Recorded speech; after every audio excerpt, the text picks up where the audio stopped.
Assalamualaikum warahmatullahi wabarakatuh. Salam sejahtera untuk kita semua. Perkenalkan, saya Zahra Afaf dari Universitas Mercu Buana, Fakultas Ekonomi dan Bisnis, Program Studi Manajemen. Video ini saya buat untuk memenuhi tugas ujian akhir semester atau UAS dalam mata kuliah Statistik Berbasis Komputer yang dibimbing oleh Bapak Heri Derajat Wijaya. Dalam video ini saya akan memaparkan tahapan-tahapan pengolahan data menggunakan software Smart PLS 4. Materi yang saya bahas meliputi identifikasi variabel laten dan indikator, lalu penyusunan model pada Smart PLS, lalu evaluasi outer model dan inner model, dan yang terakhir itu pengujian hipotesis. Jadi data yang digunakan ini berasal dari hasil kuesioner dan telah dikonversi ke dalam format CSV. Pengolahan data dilakukan dengan pendekatan partial least square structural equation modeling atau yang biasa disebut PLS-SEM. Model yang diuji terdiri dari 3 konstruk utama, yaitu kompetensi, komitmen organisasi, dan juga kinerja pegawai. Semoga penjelasan dalam video ini dapat memberikan gambaran yang jelas mengenai langkah-langkah analisis data menggunakan Smart PLS. Baik, selanjutnya di sini sudah tampil untuk PowerPoint yang sudah dibuat. Untuk cover depannya ini adalah analisis pengaruh kompetensi dan komitmen organisasi terhadap kinerja pegawai menggunakan Smart PLS 4. Lalu di slide selanjutnya itu ada materi presentasi, yang mana sudah dibahas sebelumnya terkait materi yang akan dipresentasikan, yaitu ada identifikasi variabel laten dan indikatornya. Lalu yang kedua penyusunan model pada Smart PLS. Yang ketiga evaluasi outer model dan inner model. Yang keempat ada pengujian hipotesis. Next, untuk selanjutnya ini pendahuluannya. Dalam penelitian kuantitatif, pengolahan data diperlukan untuk menguji model teoritis dan hubungan antar variabel yang telah dirumuskan sebelumnya. Salah satu metode analisis data yang digunakan untuk menguji hubungan kompleks antar variabel adalah structural equation modeling atau disebut SEM. Lalu pendekatan partial least square atau disebut PLS. Dalam SEM banyak digunakan ketika data tidak berdistribusi normal, jumlah sampel relatif kecil, atau model bersifat eksploratif. Lalu di slide selanjutnya ada model struktural. Untuk model struktural itu ada 2. Yang pertama outer model, yang mana menggambarkan hubungan antara indikator dengan konstruk atau variabel laten. Lalu yang kedua ada inner model, yaitu menggambarkan hubungan antara konstruk satu dengan lainnya. Misalnya pengaruh X terhadap Y. Lalu di slide selanjutnya ini ada pengertian variabel laten dan indikator. Variabel laten atau laten variabel adalah variabel yang tidak dapat diukur secara langsung, tetapi dapat direpresentasikan melalui beberapa indikator. Indikator adalah item atau pernyataan dalam kuesioner yang diisi oleh responden dan menghasilkan data numerik, misalnya skala Likert. Contohnya itu seperti variabel laten kompetensi, tidak bisa diukur secara langsung, namun dapat diukur melalui beberapa indikator seperti kemampuan teknis dalam bekerja, lalu kreativitas dalam menyelesaikan tugas, lalu pengetahuan di bidang pekerjaan. Nah, dalam Smart PLS ini, setiap variabel laten dibangun berdasarkan kumpulan indikator-indikator tersebut. Jadi nilai-nilai dari indikator inilah yang akan digunakan untuk mengestimasi nilai dari variabel laten melalui analisis statistik. Untuk slide selanjutnya, ada variabel laten dalam penelitian ini. Yang pertama itu ada X1, atau kita sebut kompetensi. Konstruk ini mewakili sejauh mana seseorang memiliki kemampuan atau keterampilan dan pengetahuan yang diperlukan dalam pekerjaannya. Diukur melalui indikator yang pertama itu X1.1, yaitu kemampuan menyelesaikan pekerjaan. Lalu X1.2, yaitu pengetahuan terhadap bidang kerja. Lalu X1.3, kemampuan beradaptasi, dan terakhir X1.4, yaitu kreativitas dalam bekerja. Lalu yang kedua ada X2, kita sebut komitmen organisasi. Konstruk ini mengukur tingkat loyalitas dan keterikatan seseorang terhadap organisasinya. Diukur melalui indikator, yang pertama X2.1, kebanggaan menjadi bagian organisasi. Lalu yang kedua X2.2, yaitu keinginan bertahan di organisasi. Lalu X2.3, kemauan merekomendasi organisasi. Lalu X2.4, yaitu kesiapan bekerja untuk organisasi. Lalu yang terakhir ini ada Y. disebut dengan kinerja pegawai. Konstruk ini menunjukkan hasil kerja pegawai dalam hal efektivitas, tanggung jawab, dan juga kedisiplinan. Diukur melalui indikator Y1.1, pencapaian target kerja, lalu Y1.2, ketepatan waktu menyelesaikan tugas, lalu Y1.3, kualitas pekerjaan, dan yang terakhir Y1.4, kepatuhan terhadap tanggung jawab. Nah, untuk di slide selanjutnya ini ada deskripsi variabel. Penelitian ini menggunakan 3 konstruk utama, yaitu variabel laten yang sudah dijelaskan pada slide sebelumnya, yaitu X1, kompetensi, yang mana mengukur tingkat kemampuan, pengetahuan, dan kreativitas individu, diukur melalui indikator X1.1 sampai dengan X1.4. Lalu yang kedua, X2, komitmen organisasi, mengukur tingkat loyalitas, keterikatan, dan rasa tanggung jawab terhadap organisasi, diukur melalui indikator X2.1 sampai dengan X2.4. Lalu yang ketiga ada Y, kinerja pegawai, mengukur tingkat pencapaian kerja, kedisiplinan, dan kualitas hasil kerja, diukur melalui indikator Y1.1 sampai dengan Y1.4. Nah, model struktural yang dibangun dalam penelitian ini adalah X1 ke X2, lalu X2 ke Y, lalu X1 ke Y. Artinya, kompetensi diasumsikan berpengaruh terhadap komitmen organisasi dan keduanya berpengaruh terhadap kinerja pegawai, baik secara langsung maupun tidak langsung. Lalu di slide selanjutnya ini adalah pengolahan data dan pembuatan model. Langkah pertama dalam pengolahan data adalah mengimpor data dari file berformat CSV ke dalam Smart PLS. Setelah data berhasil diunggah, peneliti menyusun model berdasarkan kerangka teoritis yang telah ditetapkan. Dalam Smart PLS, peneliti membentuk konstruk variabel laten dan memasukkan indikator-indikator yang mewakili konstruk tersebut. Model kemudian dihubungkan sesuai dengan arah hubungan yang ingin diuji. Smart PLS menyediakan 2 model, outer model, hubungan indikator dengan konstruk, atau inner model, hubungan antar konstruk. Setelah model selesai, peneliti menjalankan PLS algoritma untuk memperoleh nilai-nilai yang digunakan dalam evaluasi outer dan inner model. Lalu untuk slide selanjutnya ada evaluasi outer model. Yang pertama itu ada validitas konvergen. Validitas konvergen diuji melalui nilai outer loading dan average variance extracted, atau biasa disebut AV. Kriterianya itu outer loading lebih besar dari 0,7, AV lebih besar dari 0,5. Hasil analisis menunjukkan bahwa sebagian besar indikator memiliki nilai outer loading di atas 0,7, sehingga validitas konvergen dapat dikatakan terpenuhi. Nilai AV dari setiap konstruk juga di atas 0,5. Lalu untuk yang selanjutnya itu reliabilitas konstruk. Reliabilitas konstruk menunjukkan sejauh mana indikator dalam satu konstruk konsisten.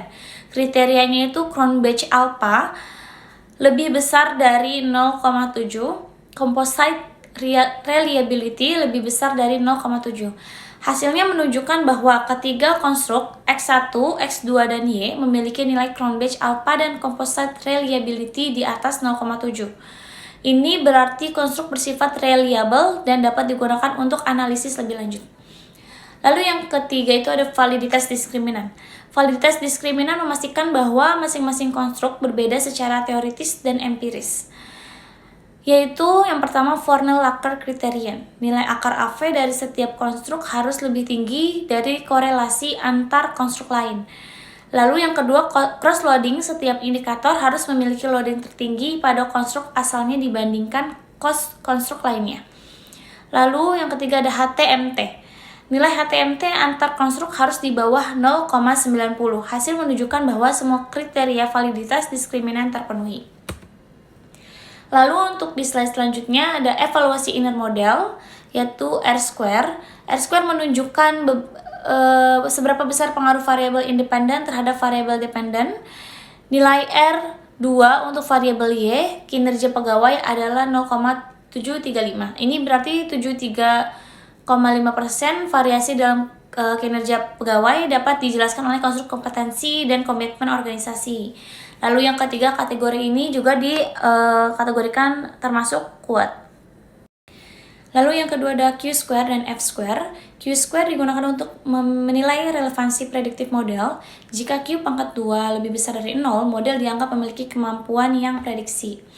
Lalu untuk F square menunjukkan besarnya efek suatu konstruk terhadap konstruk lainnya. F pangkat 2 antara X1 terhadap Y dan X2 terhadap Y berada dalam kategori sedang hingga besar, menandakan pengaruh yang cukup kuat. Lalu di slide selanjutnya ini kita masuk ke uji hipotesis.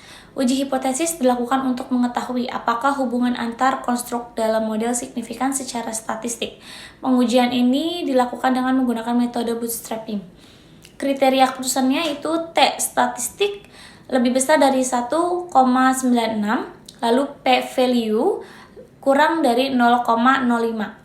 Hasil bootstrapping menunjukkan X1 ke X2 dibagi T sama dengan 4932, P sama dengan 0,000, yaitu signifikan. Lalu X2 ke Y dibagi T sama dengan 5482,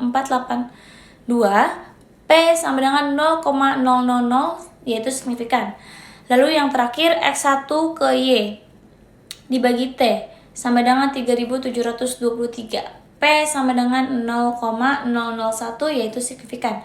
Interpretasinya, semua hipotesis didukung. Kompetensi berpengaruh langsung terhadap kinerja dan juga secara tidak langsung melalui komitmen organisasi. Komitmen organisasi juga memiliki pengaruh langsung yang signifikan terhadap kinerja pegawai. Nah, lalu untuk kesimpulannya, yaitu berdasarkan hasil analisis data menggunakan Smart PLS 4, diperoleh kesimpulan bahwa seluruh konstruk dalam model, yaitu kompetensi, komitmen organisasi, dan kinerja pegawai bersifat valid dan reliable. Hubungan antara variabel menunjukkan pengaruh yang signifikan secara statistik. Model ini membuktikan bahwa kompetensi dapat meningkatkan kinerja baik secara langsung maupun melalui peningkatan komitmen organisasi dengan R-square yang kuat dan hasil hipotesis yang signifikan. Model ini layak digunakan sebagai dasar pengambilan kebijakan dalam pengembangan sumber daya manusia di organisasi. Berikut saya akan menampilkan secara langsung hasil akhir dari pengolahan data menggunakan Smart PLS 4 yang mana sudah kita bahas di PowerPoint sebelumnya.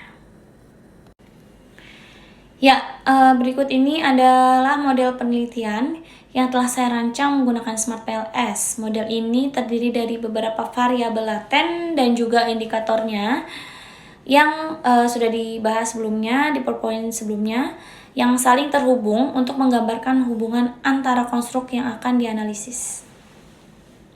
Lalu selanjutnya, langkah pertama itu saya lakukan adalah menjalankan PLS algoritma. Ini berguna untuk menghitung hasil awal dari model seperti outer loadings, lalu reliability dan validitas model secara keseluruhan. Lalu selanjutnya di sini ada konstruk reliability and validity. Hasil uji reliabilitas ini menunjukkan bahwa semua konstruk memiliki nilai komposit reliability dan Cron Batch alpha di atas 0,7. Jadi ini berarti bahwa konstruk dalam model memiliki konsistensi internal yang cukup baik ya. Oke.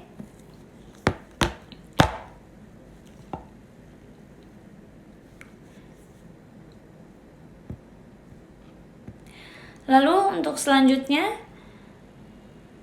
kita masuk ke diskriminan validity, yaitu Fornell-Lacker. Uji validitas diskriminan menggunakan kriteria Fornell-Lacker menunjukkan bahwa setiap konstruk memiliki nilai AV yang lebih tinggi daripada korelasi antar konstruk lainnya, yang berarti konstruk dapat dibedakan satu sama lain dengan baik. Lalu untuk cross-loading itu, validitas diskriminan juga diuji melalui cross-loading. Nah, ini untuk hasilnya. Di sini kita pastikan bahwa setiap indikator memiliki loading tertinggi pada konstruk sendiri. Setelah dilakukan tadi itu, kita akan calculate, dan untuk bootstrapping ini sudah di calculation ya.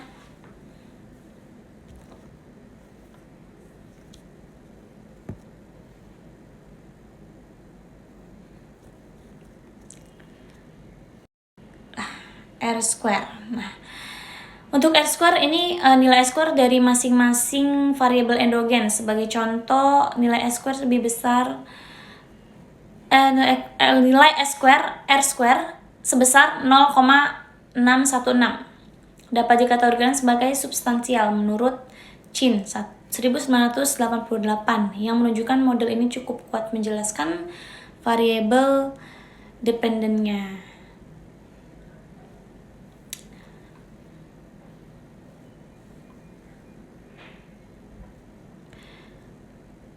Oke, lalu selanjutnya ini uji hipotesis yang tadi sudah ada tabelnya di PowerPoint. Hasil bootstrapping menunjukkan bahwa beberapa jalur memiliki nilai tes statistik lebih besar dari 1,96 dan p-value kurang dari 0,05 yang berarti hubungan antar variabel signifikan pada tingkat kepercayaan 95%.